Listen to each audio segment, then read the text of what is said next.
नमस्कार, मैं डॉक्टर हेम श्रीवास्तव। आज हमारा टॉपिक है कि क्या ग्लोबल वार्मिंग का एक ऐसा भी एस्पेक्ट हो सकता है जो कि अनियमित गर्मी या अनियमित ठंडक को ले आता हो। क्या ऐसा है कि ग्लोबल वार्मिंग कुछ ऐसी बिगड़ गई है कि उसके कारण अब ठंडक के पैटर्न पर भी अंतर पड़ रहा है? क्या ऐसा हो सकता है? चलिए इसी पर हम बात करें। अब देखिए, जगह जगह बर्फ़ गिरने की बात आती है। पहले जहाँ बड़े बड़े ग्लेशियर हुआ करते थे, पहाड़ों पर, नदियों पर और बहुत सारी जगहों में, अब जैसा पता चलता है कि वैसी जगहों पर अब ग्लेशियर नहीं है या कम है या उनका पैटर्न बदल गया है या स्थान बदल गया है। अब ग्लेशियर कम है, वहाँ अब नहीं बन रहे या पूरी तरह से गायब है। और दूसरी तरफ वैसी वैसी जगहों पर बर्फ़ गिर रही है जहाँ की पहले कभी बर्फ़ नहीं गिरती थी। ऐसे ऐसे खेतों में बर्फ़ गिर रही है जहाँ की पहले बर्फ़ नहीं हुआ करती थी। अनेक जगहों पर बर्फ़ जमा है जहाँ की हम आशा नहीं करते थे। तो अभी से 15-20 साल पहले या 25 साल पहले यह चर्चा होती थी कि ग्लोबल वार्मिंग काफ़ी बढ़ रही है, संसार का तापमान बढ़ रहा है, पृथ्वी पर अजीबोगरीब प्रदूषण वाली गैसें फैल रही हैं, वायुमंडल में भर रही हैं, जिनके कारण कि पृथ्वी अब गर्म ही गर्म होती जाएगी और सर्दियां गायब हो जाएंगी, जाड़ा गायब होगा और गर्मी बढ़ती जाएगी। और ऐसा शुरू में देखने में आ भी रहा था कि जाड़ों में भी ठंडक कम पड़ती थी और जाड़े के भी कुछ महीनों में गर्मी दिखाई देती थी, लेकिन ऐसा हुआ नहीं।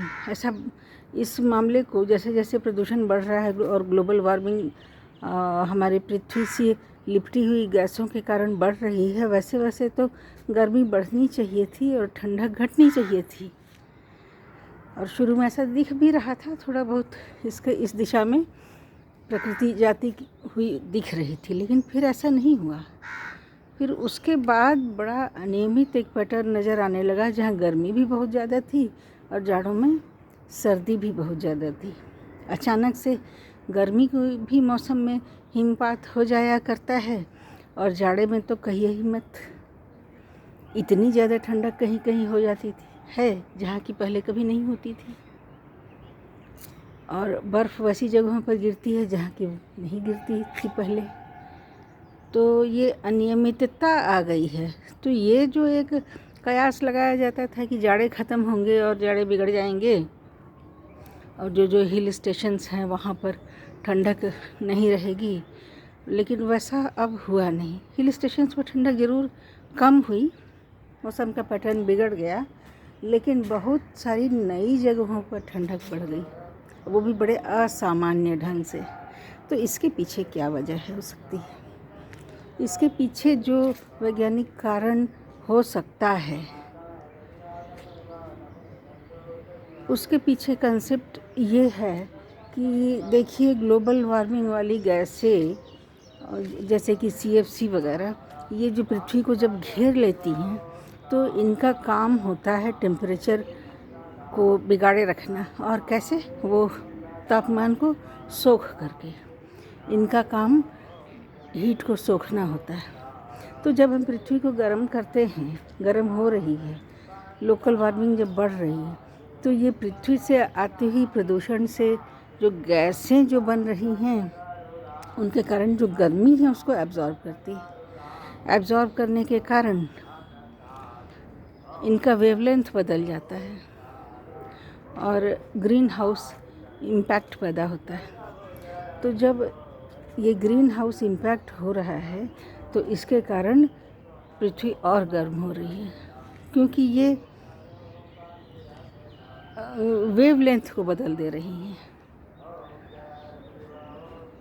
तो ये जो ग्रीन हाउस इम्पैक्ट है, जिसके के कारण पृथ्वी और गर्म होती है और गर्मी जो है वो पृथ्वी के दायरे में इनक्लोज्ड हो जाती है, तो ये इसका क्या हो रहा है हस्र। तो अब ये जो ग्रीन हाउस गैसें हैं या प्रदूषण करने वाली, गर्मी देने वाली जो गैसें हैं, अगर वातावरण बहुत ठंडा हो, अगर जाड़ा हो, तो भी इनका काम हीट को खींचना होगा। ये हर हाल में हीट को खींचेंगी ही, क्योंकि इनका स्वभाव यही है, वो जाड़ा हो या गर्मी हो। गर्मी में अगर ये हीट को खींचती हैं तो पृथ्वी को और गर्म करती हैं, क्योंकि वो एक्स्ट्रा गर्मी को, सूरज से आते हुए एक्स्ट्रा इंसोलेशन को सोख करके उसको हीट बना देती हैं। और यदि जाड़े में अगर यही हीट सोखना शुरू कर दें तो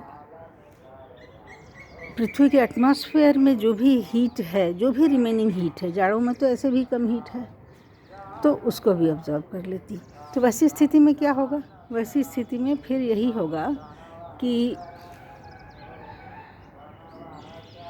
जो हीट ऑलरेडी है पृथ्वी के वातावरण में वो कम हो जाएगी, और इसके नतीजतन पृथ्वी थोड़ी और ठंडी हो जाएगी। अब ग्रीन हाउस गैसों को ये तो नहीं पता है ना कि कहाँ पर उन्हें एब्जॉर्ब करना है और कहाँ नहीं। उन्हें जहाँ पॉसिबिलिटी होती है उसको वो वहाँ पर वो हीट एब्जॉर्ब करती है। इस कारण जहाँ तहाँ पृथ्वी में ठंडक हो रही है, और यही कारण है कि वैसी वैसी जगहों पर ठंडक पड़ रही है बहुत ज़्यादा, जहाँ की पहले उतनी नहीं पड़ती थी।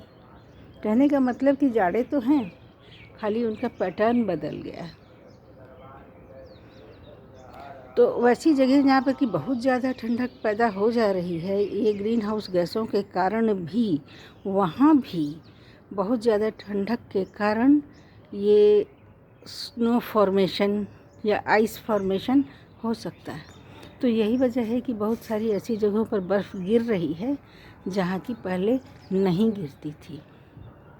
पहले एक फ़िक्स्ड पैटर्न था और अब फ़िक्स्ड नहीं है, अंतर इतना ही आया है। आशा है आप अपने विचार देंगे, अपने सुझाव देंगे। मिलते हैं फिर अगले वीडियो में। मैं डॉक्टर हेम श्रीवास्तव आपसे विदा लेती हूँ। नमस्कार। जय हिंद। वंदे मातरम।